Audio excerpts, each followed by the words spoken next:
eso necesitan a las vías biliares. ¿Por qué? Una de las funciones que tiene el hígado es producir bilis, ¿ya?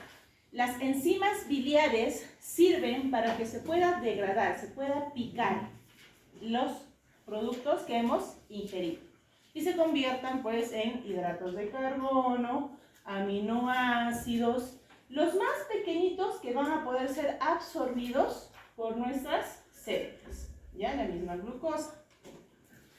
Las vías biliares van a servir como reservorio, quienes incluyen anatómicamente la vesícula y los conductos que conforman esto, o sea, vía biliar, rama derecha, rama izquierda, colédoco, y se termina en el esfínter de Oddi, el cual desemboca en la segunda porción del duodeno. De los que han podido ver una endoscopía, o vean las imágenes de una endoscopía, van a observar que en el duodeno sale como una boquita. Esa es la ámpula. Por ahí sale la bilis. Entonces, mi vía biliar lo que va a hacer es almacenar junta la bilis para poder eliminarla de manera en bloque durante nuestra alimentación. Pero existen dos patologías que están relacionadas a estas vías biliares.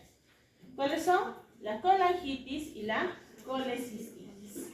Patologías que ustedes van a ver con mucha frecuencia y hay que saber identificarlas, ¿ya? Hablemos primero de la colangitis.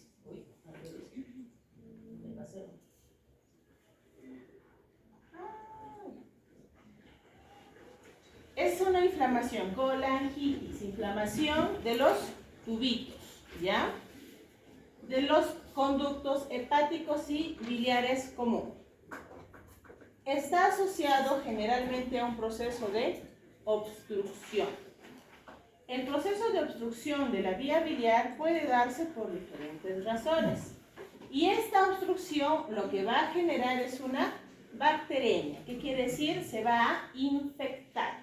Y esta infección puede quedarse nada más localizada o comprometer todo mi organismo.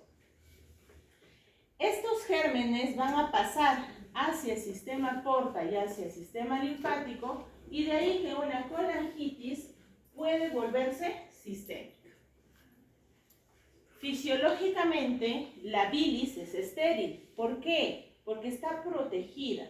Sale del hígado limpiecita, como el agua de manantial, sale y se concentra en un ambiente estéril, que evita que la bilis se contamine. Primero, la barrera mecánica, que es el esfínter de Oddi. El esfínter de Oddi es un músculo circular localizado a nivel de la segunda porción del duodeno. Entonces, ¿qué hace? Se mantiene contraído todo el tiempo hasta que ingresa la comida. Una vez que ingresa la comida a este esfínter, se abre y sale la bilis. Sale la bilis y nuevamente se cierra. El flujo anterógrado, que va a expulsar a las bacterias. El flujo de la bilis es de arriba hacia abajo. Entonces, por gravedad, no impide que las bacterias puedan ingresar a la vía biliar. Las mismas sales biliares son bacteriostáticas, que quiere decir que controlan a las bacterias, evitan que se colonicen. Y las células de Kupffer ubicadas a este nivel, pues se comen a las bacterias. Entonces, siempre va a estar estéril nuestra bilis. ¿En quiénes es más frecuente encontrar colangitis? Generalmente los encuentras en mayores de edad. ¿Por qué? Porque en este grupo etario todos los músculos en general dejan de tener la competencia necesaria. Entonces se relajan un poco y se rompe la barrera más importante, que es la del esfínter del Oddi. El otro factor va a ser la CEPRE. No es el pregrado, antes de la universidad, por si acaso. CEPRE, sin E, ya, por favor, sin E, es un procedimiento endoscópico. Es colangiopancreatografía retrógrada endoscópica. Como el nombre es recontra largo, Decimos sepre. Este procedimiento lo que hace es, con un bisturí endoscópico especial, corta el esfínter de Oddi. ¿Para qué? Para poder ingresar a la vía biliar y si, por ejemplo, había cálculos, retirarlos. Entonces, al hacer un corte a ese nivel, la barrera mecánica se va a perder. Entonces, fácilmente podría ingresar una bacteria. Es poco frecuente, sí, pero puede llegar hasta el 5.4% de personas que han sido sometidos a sepre y que pueden hacer una colangitis en futuro. La mortalidad aumenta con la edad y con la severidad que tenga la colangitis. Los factores de riesgo más importantes van a ser la coledocolitiasis. ¿Qué cosa es la coledocolitiasis? Es cálculos, litos, dentro del tubito de la vesícula, del coledo.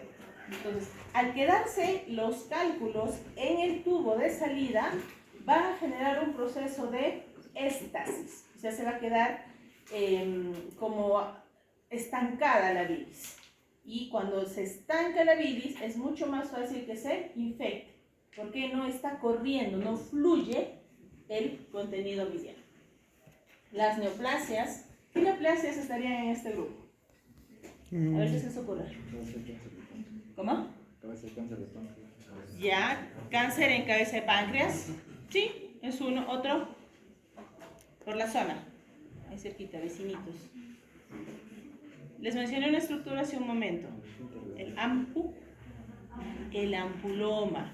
¿Ya? O sea, el cáncer a nivel del ámpula también me puede generar un proceso obstructivo.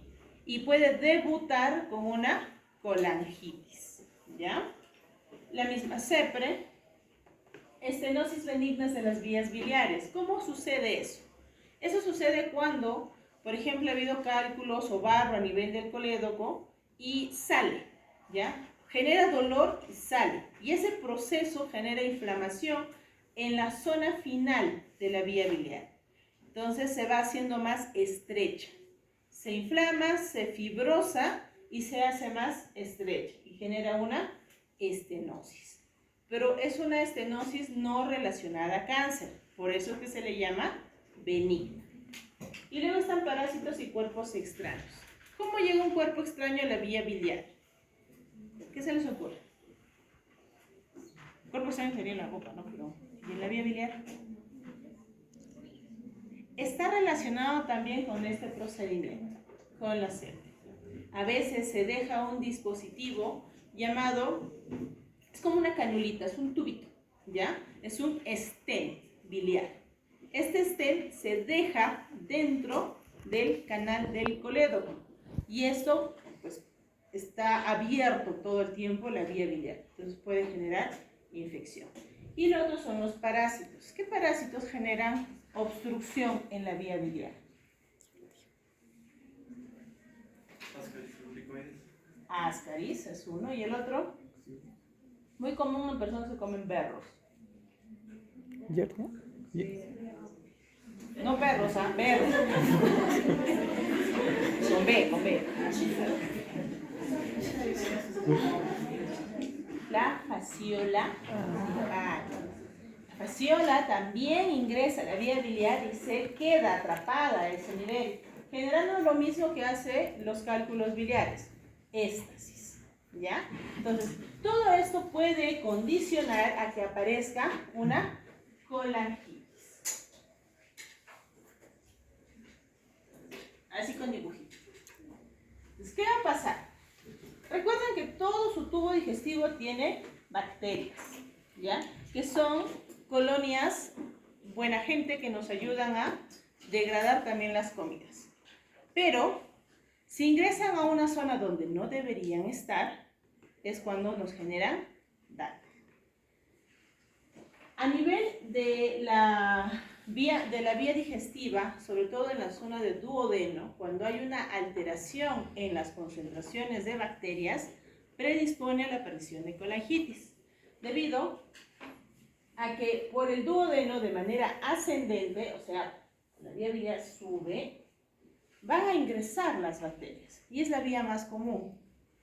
Lo otro es cuando hay lo que les mencionaba, éstasis biliar, cuando se estanca la bilis. Entonces, cualquiera de estas dos situaciones condicionan a que se empiece a colonizar, a proliferar las bacterias en la vía biliar.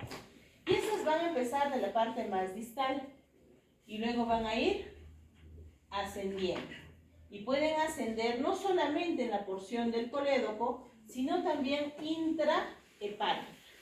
Y de ahí que se pueden formar, por ejemplo, abscesos a nivel del hígado, que son abscesos colangíticos. ¿Qué quiere decir? Que son pequeños grupos de pus dentro del hígado que han llegado ahí a través de la vía biliar, intrahepática. Porque la vía biliar, recuerden, es como un árbol, ¿ya? Entonces viene del hígado muchas ramitas, y este sería el tronco principal, ¿ya? Entonces al momento de que se empiece a infectar, va infectando las otras ramitas. Y se le hace una tomografía y aparece, bueno, absceso colangítico. ¿Por qué? No es un absceso en un solo lugar, sino es como que estuviera todo moteado, ¿no? Por varios lugares aparecen microabscesos.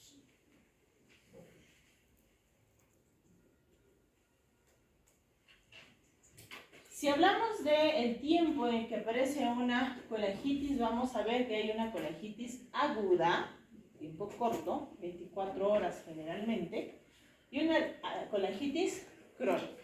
Nos vamos a enfocar en la aguda, ¿ya? ¿Qué es la aguda? Puede ser supurativa y no supurativa. La no supurativa, o sea, se inflama, responde bien al tratamiento, sin embargo, cuando es supurativa, vamos a tener más los abscesos hepáticos, ¿ya? La supurativa es la que más frecuentemente nos va a formar este tipo de abscesos. En la colangitis crónica, ustedes tienen el tipo esclerosante, la que se relaciona mucho con la estenosis fibrótica, o sea, los tubitos biliares se van a endurecer, entonces se van a quedar quietos. Esto va a generar inflamación a ese nivel.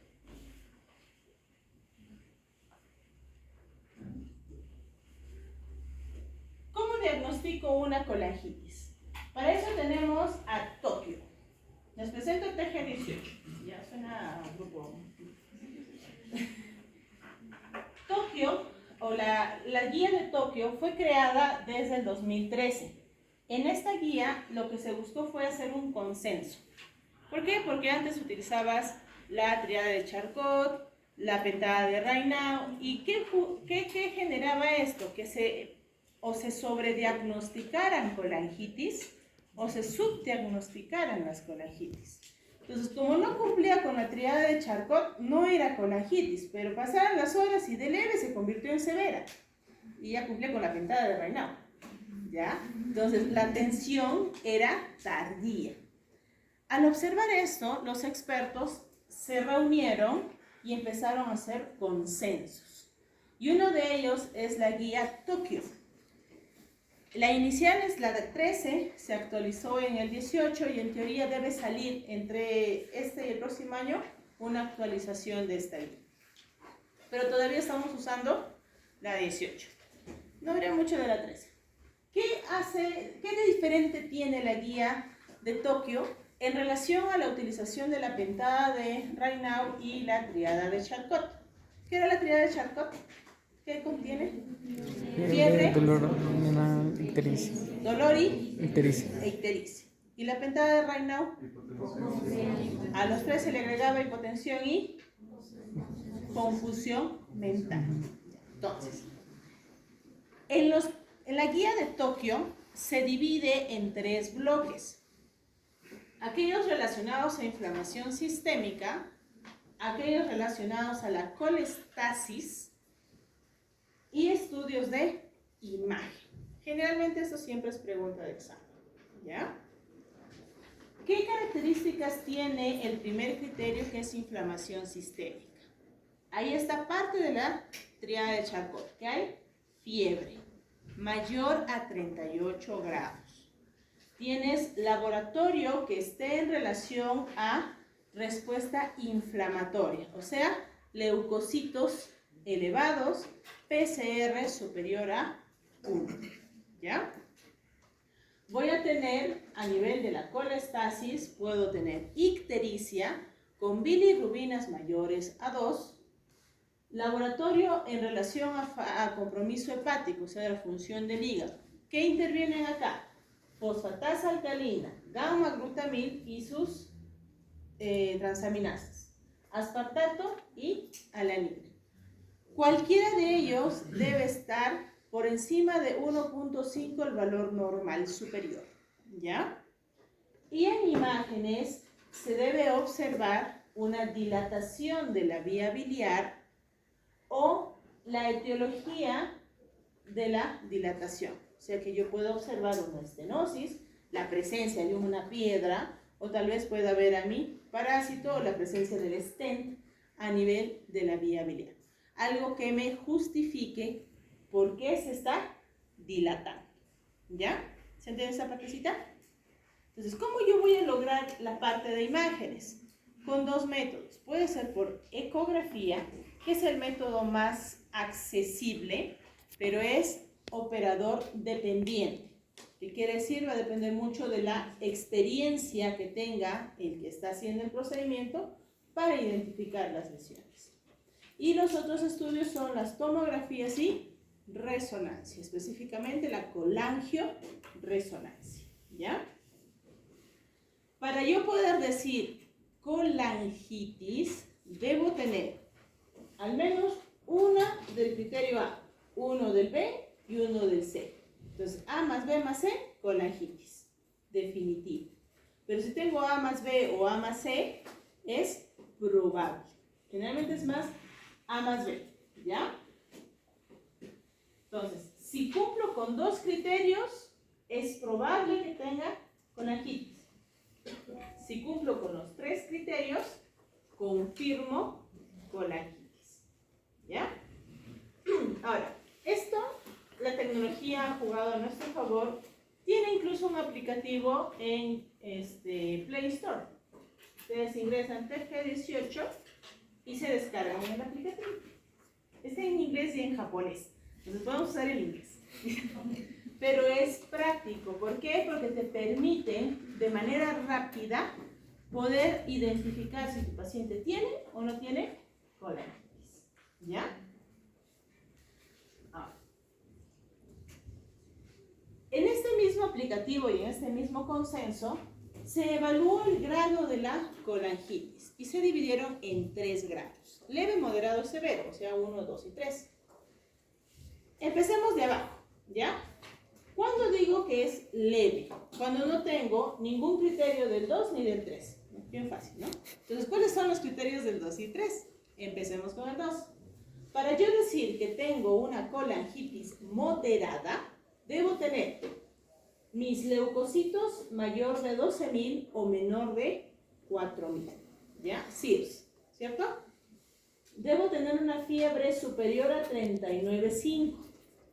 Diagnóstico hago cuando está por encima de 38. Pero para decir que es moderada, debe superar los 39. ¿Ya? ¿Ven la diferencia ahí? Ya, yo puedo llegar con 38.3, estar ictérico y con dolor. Ya, cumplo, me hace una ecografía, está dilatada mi vía biliar. Tengo colangitis, pero leve.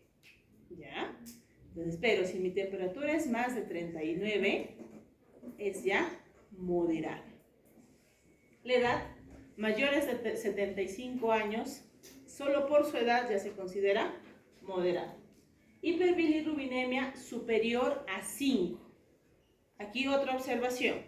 Para hacer diagnóstico solo necesito que mi bilirrubina suba hasta 2. Para decir que es moderada debe estar más de 5. ¿Ya? ¿Sí? ¿Entendemos ahí la diferencia? Diagnóstico 2, severidad 5. ¿Ya? Y debe haber hipoalbuminemia, o sea, albúmina baja. Con cualquiera de los criterios, yo digo colangitis moderada. Cuando digo que es severa o tercer grado, cuando existe una disfunción orgánica, o sea, uno de mis órganos principales no está funcionando bien. ¿Y cómo lo identifico? Si hablo de la parte cardiovascular, que tenga hipotensión sostenida con necesidad de dopamina o cualquier dosis de noradrenalina o norepinefrina. Si es neurológico, debe haber disminución del nivel de conciencia, o sea, confusión. Y ahí incluyeron a la pentada de Raynaud. Si es respiratoria, se evalúa con el PAP, ¿ya? Y si es renal, tenemos dos criterios. La diuresis con oliguria y la creatinina, que debe estar superior a 2 miligramos por decilitro. Y la hepática se evalúa con el TP-INR, con un INR superior a 1.5. Y en el caso del hematológico, ya no son los leucocitos ni la hemoglobina, sino las plaquetas. Si tus plaquetas están por debajo de 100.000, entonces es una severa, ¿ya? Entonces, ¿para qué me va a servir yo analizar esto de si es leve, moderado o severo? ¿Será igual el tratamiento? ¿Qué opinan? No. Obviamente leve, puedo ir con calma, paciencia, me voy por mi café, me tomo un sanguchito, regreso y lo atiendo, ¿ya? En el moderado, tengo que actuar rápido, porque el tiempo ahí sí es oro, ¿ya? La disfunción puede empeorar y mi paciente puede morir, ¿ya? Sí, fallece por colangitis, es poco usual, pero las severas pueden generar fallecimiento. Entonces, ¿qué voy a hacer para el tratamiento? Al ser una infección, lo primero que debo buscar es cultivarlo. Como no puedo sacar directamente el contenido de la vía biliar en primera instancia, y sabemos que ha habido una distribución hematógena, entonces, ¿qué pido? Cultivo en sangre, antes de iniciar antibióticos. Ojo, ¿ya? De nada sirve que hagan su cultivo cuando ya le pusieron el antibiótico. Tiene que ser antes del inicio de antibióticos. Porque sabemos que esta prueba va a demorar unos 3 a 4 días en salir. Entonces, mientras tanto, yo empiezo mi tratamiento empírico. Cada grado va a tener su propio manejo. No varía mucho, más que todo son los tiempos.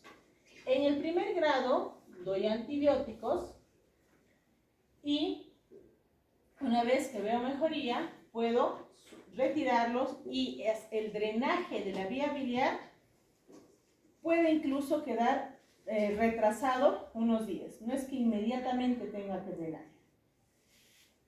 En el grado moderado, doy antibióticos y sí o sí dentro de mis primeras 24 horas debo hacer drenaje biliar. Debo sacar la pus que está en la vía biliar.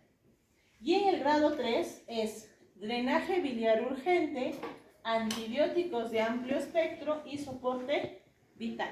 ¿Por qué soporte vital? Porque está hipotenso, porque puede que esté haciendo insuficiencia respiratoria, esté haciendo falla renal, esté inconsciente. Entonces su hemodinamia está afectada, ¿ya? Si le voy a dar antibióticos, debo saber qué bacteria debo eliminar o debo tratar. E. coli sigue siendo la primera bacteria que se contamina la vía biliar. Por lo tanto, nuestra terapéutica será dirigida a esta bacteria. Pero no es la única.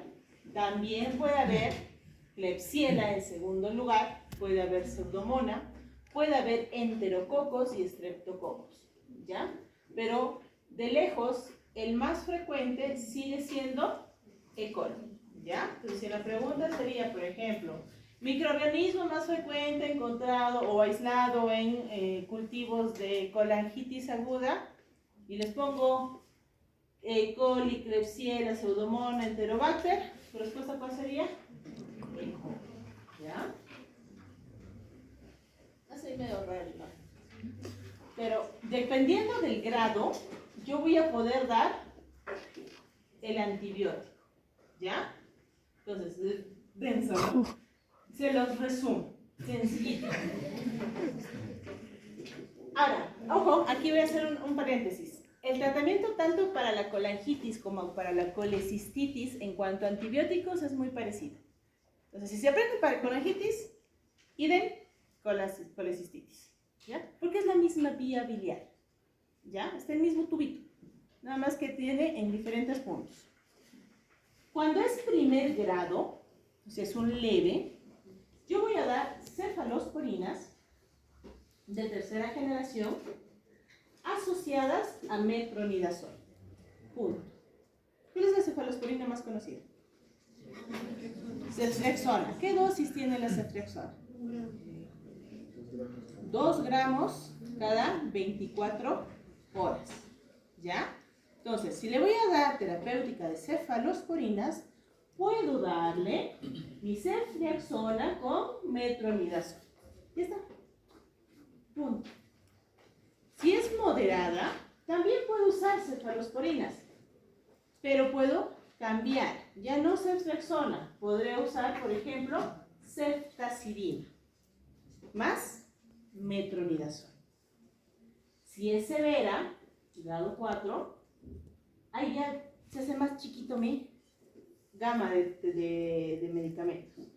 Puedo seguir usando mi ceftazidima más metronidazol, pero también tengo la opción de usar cefepime y cefosopram. El más conocido que más tenemos en nuestro medio es la ceftazidima. Y van bien con esa medicación. Eso sí es que quiero usar cefalosporinas. Pero ¿qué tal mi hospital se desabasteció de cefalosporinas? No hay. En un mes va a llegar. Ya han hecho la compra tarde. Entonces, y tienes una caja, un lote completo de carbapenems. Entonces también puedes usarlo en las vías biliares. Si es de primer y segundo grado, puedes usar ertapenem. ¿Ya? Y si es de tercer grado, vamos al hermoso meropenem. ¿Ya? Como parte de la terapéutica. Ya, no hay carbapenems. Se acabaron. La otra opción son las fluoroquinolonas. Entonces, ¿qué uso? Ciprofloxacino. ¿Ya? Ciprofloxacino más metronidazol. Que voy a repetirlo tanto en el leve como en el moderado. ¿Listo? Y en eso se resume todo este tema. ¿Ya? Listo.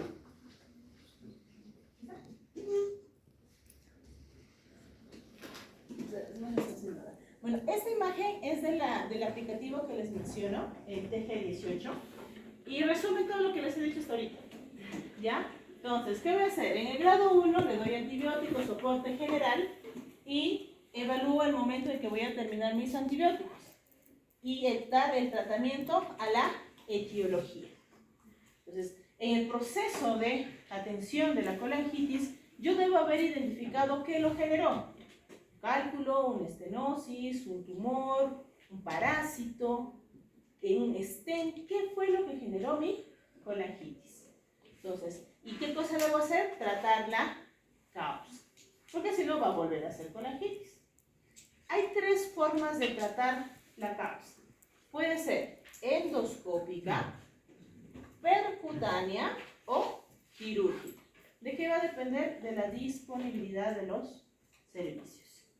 Si es un hospital en donde no hay gastroenterólogo, menos va a haber CEP, pero puedo tener un radiólogo que haga intervencionismo y pueda colocarme un drenaje percutáneo. O tal vez no hay, ya moral, cirugía. ¿Ya? Entran, colocan un drenaje y salen. Porque mi objetivo es, primero, eliminar la pus. Y en el proceso se puede sacar, por ejemplo, los cálculos. O sacan su parásito, ¿no? Si es moderado, antibiótico, soporte general, y el drenaje debe ser temprano. ¿Ya? Si es grave o severo, el drenaje es urgente, en menos de 12 horas, máximo 24 horas, una vez estabilizado el paciente, no inestable. Y generalmente en los severos no tratamos en primera instancia la etiología, sino tratamos la emergencia, que es drenar. En un segundo momento se trata la etiología. ¿Por qué? Porque tu paciente está inestable. Si te pones a sacar los cálculos y todo y tiene plaquetas en 50.000, aparte de la colangitis te va a hacer sangrado. Entonces se complica más. Ahí nada más ingresas, colocas el drenaje y sales. ¿Ya? Ya cuando esté más estable, se mejora el paciente, se hace el tratamiento de la etiología. ¿Ya? Ahora.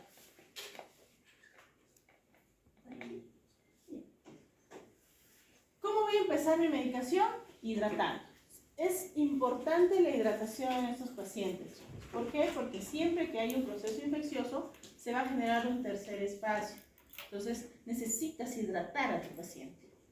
Los antibióticos, recuerden que siempre después de su hemocultivo, o sea, tomen su hemocultivo y ya la enfermera que tenga cargada su jeringa de antibiótico, administra nomás. Y lo otro es la analgesia. ¿Cuál es una de las características de la colangitis? Dolor y fiebre. Y la fiebre también duele. ¿Quiénes han tenido fiebre? ¿Qué pasa cuando están con fiebre? ¿Están tranquilos? Te duele, no sabes ni qué te duele, pero sabes que te duele algo, ¿cierto? Entonces, lo mismo va a pasar acá. La persona va a estar con fiebre, le va a doler el cuerpo y también le va a doler el abdomen porque su vía biliar está súper tensa por la presión interna. Entonces, ¿qué debo darle? Analgesia, ¿ya? Entonces, los analgésicos, el que tengan a disposición. En el caso de la colangitis, todo funciona, desde el metamizol, como antipirético y analgésico, hasta la morfina. Que la mayoría no tiene morfina, tenemos metamizol y funciona bien.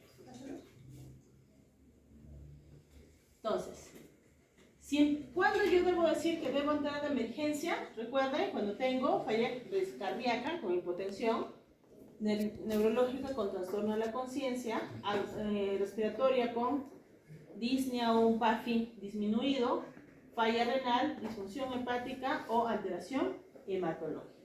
En cualquiera de los casos, debo drenar de manera urgente. Y como dice acá, conjuntamente con el soporte de órganos. O sea, no es que encuentro todo y le digo, gastroenterólogo, trátalo. Y el paciente está boqueando y ni siquiera lo han intubado. Entonces, no, es paralelo.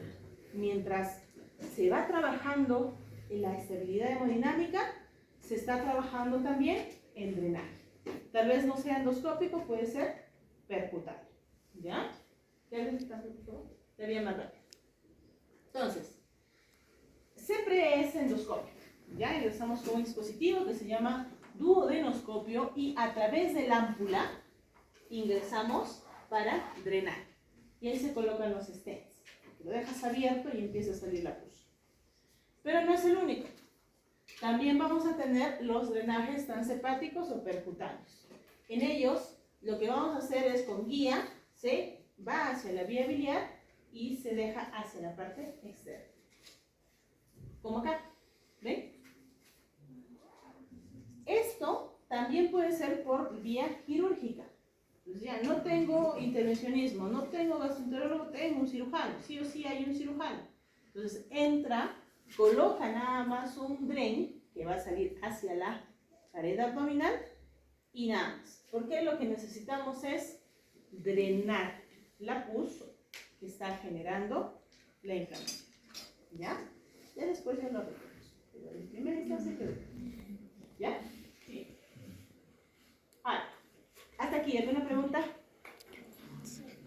¿Dudas? ¿Qué es lo importante con la colangitis? No olviden cómo lo diagnostican, criterios de Tokio, cómo determinan su severidad, también criterios de Tokio, ¿ya? Y una vez que determinaron su severidad, ¿qué van a hacer? ¿Ya? Ahora, la colecistitis no va a variar mucho. Ya no está inflamada el tubito, sino la vesícula, la bolsita. La etiología, el 95% de los casos, cálculos, ¿ya? Y es frecuente, ¿por qué? Porque comemos rico, ¿ya? Entonces es frecuente que formemos cálculos. También va a haber un grupo que va a hacer colecistitis, pero sin cálculos. A ellos se le llama alitiácides, ¿ya? Alitiácides, sin cálculos. Puede ser por traumatismos, por cirugías previas, o a veces ni siquiera hay un factor aparente y hace inflamación. Pásalo. Entonces, estos dos tubitos son la vía de salida, ¿no?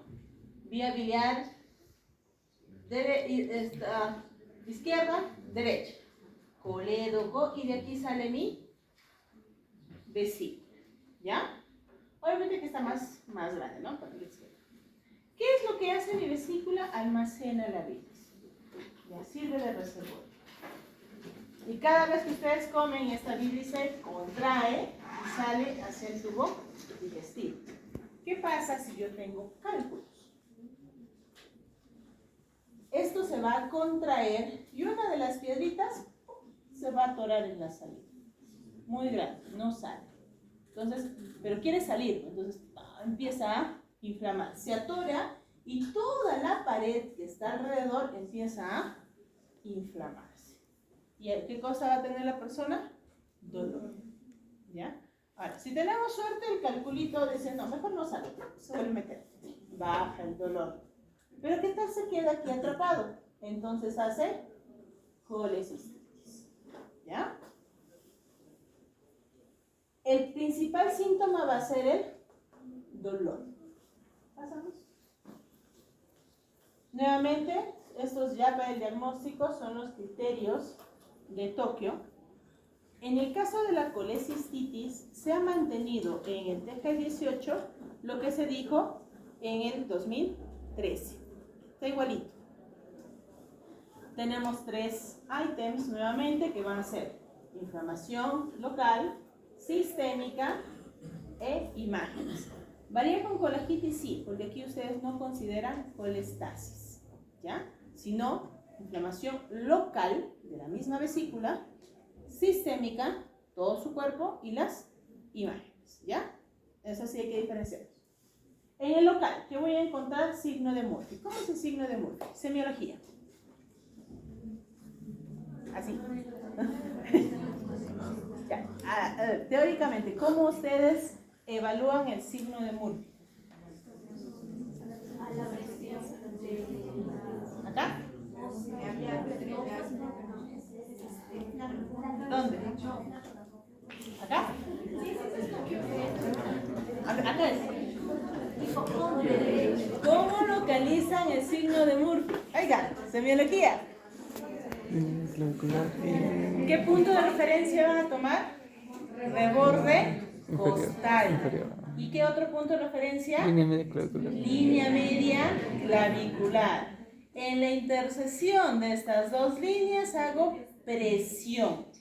Y si hay inflamación de la vía biliar, de la vesícula, ¿el paciente qué va a hacer?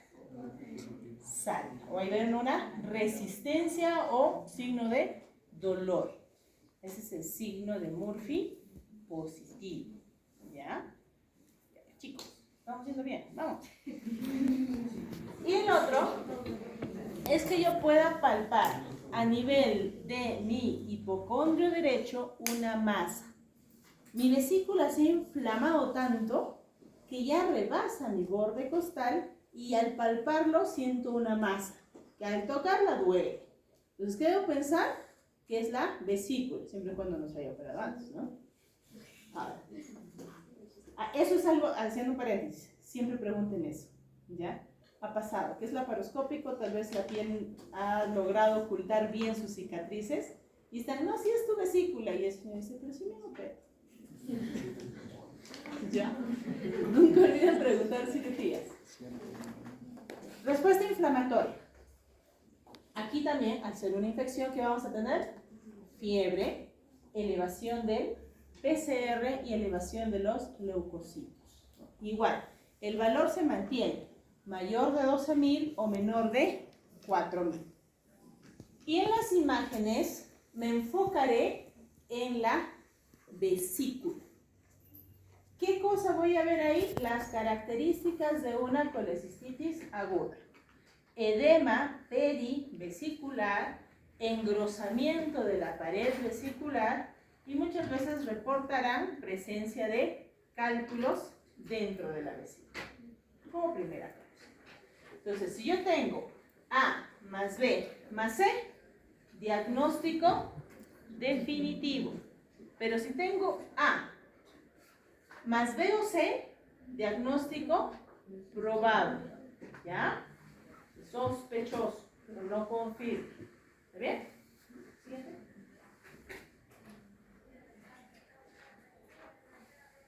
Existen ciertas características ecográficas. ¿Cuál es alguien que me dé la hora, por favor? Ya, en 4 minutos acabo. La ecografía lo que me va a decir es que puedo tener una vesícula agrandada, ¿ya? Se inflama, se llena, se obstruye y se empieza a inflamar. Las paredes se van a engrosar, justamente por ese mismo proceso de inflamación. Y es muy clásico encontrar cálculos. Existe el signo ecográfico de Murphy, que no es otra cosa que con el transductor del ecógrafo presiona el punto anatómico de Murphy y la persona refiere dolor. Entonces, signo de Murphy, ecográfico positivo.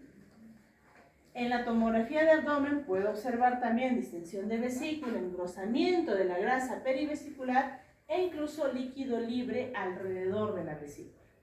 Si esto ha ido empeorando, o sea, han pasado varios días, puedo incluso encontrar abscesos alrededor de la vesícula. ¿Siguiente? Nuevamente aquí vamos a hablar de los criterios de severidad que también están incluidos en TG18. Igual, leve, moderado y severo. Leve no tiene de moderado ni de severo. Moderado, ¿qué va a incluir? Al menos uno de estos criterios. Leucocitos más de 18.000 para decir moderado, ¿ya? A partir de 12.000 es diagnóstico, pero 18.000 moderado. Masa dolorosa palpable en hipocondrio derecho. Duración de síntomas más de 72 horas e inflamación local. ¿Qué puede haber? A la ecografía tal vez reportarme enfisema, absceso colecístico o hepático o peritonitis biliar, o sea que ya haya líquido alrededor de la zona biliar. Entonces yo digo eso es moderado, ¿ya? Si es grave, nuevamente, disfunción de un órgano. Y si se dan cuenta es lo mismo. Cardiovascular, hipotensión. Neurológico, alteración de la conciencia. Respiratorio, PAFI menor de 300. Renal, oliguria y creatinina mayor de 2. A todo esto, ¿cómo ustedes determinan una oliguria? No escucho nada, no entiendo nada. A ver, ¿cómo determinas oliguria? Lo mío. ¿Segura? Hay una fórmula ahí. 0.5 cc por kilo por hora. Si es menos de 0.5 cc por kilo por hora, haciendo el cálculo matemático de regla simple, yo digo oliguria. ¿Ya? Y eso aplica para pancreatitis también. Y la disfunción hepática van a ser las plaquetas menos de 100.000, hepática INR menos de 1.5 y hematológica plaquetas menos de 100.000. El tratamiento va a ser cirugía, ¿ya? Sobre todo en el moderado y severo. En el leve a veces solamente se da antibióticos y se observa.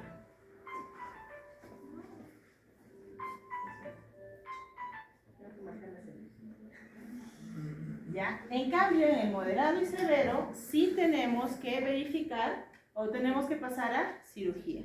En la cirugía ustedes tienen dos métodos, el abierto y el laparoscópico. Dependerá de la experticia que tenga el cirujano, más que todo. Siguiente. Ahora, muchas veces la cirugía va a tener que como que retrasarse por el grado de inflamación que tiene, porque la vesícula va a ser como la mantequilla, se va a desarmar. Entonces, cuanto más inflamado esté, más difícil de maniobrar va a ser. Entonces, a veces los cirujanos hacen lo que mencionan como un enfriamiento de la vesícula, si es que lo permite. Pero si está muy severo, no, tienen que drenar. Entonces, ¿qué van a hacer? drenaje de la vesícula biliar y una colecistectomía electiva tardía posterior, igual que en la vía biliar. Solo drena, se agarran, hacen un cortecito de la vesícula, colocan un dren y salen, no la sacan. En una segunda intervención, recién sacan la vesícula, cuando ya su paciente pasó de severo a moderado o leve. ¿Siguiente? Y más o menos esto es lo que se realiza, ¿ve? Un drenaje percutáneo. Vía ecográfica se ingresa, se deja el dren que se llama pigtail, debido a que tiene la forma de la colita de cerdo, y empieza a salir la pus por la pared abdominal. Siguiente. Y creo que con eso acabamos. Sí, con eso acabamos. ¿Ya? Muy bien, chicos.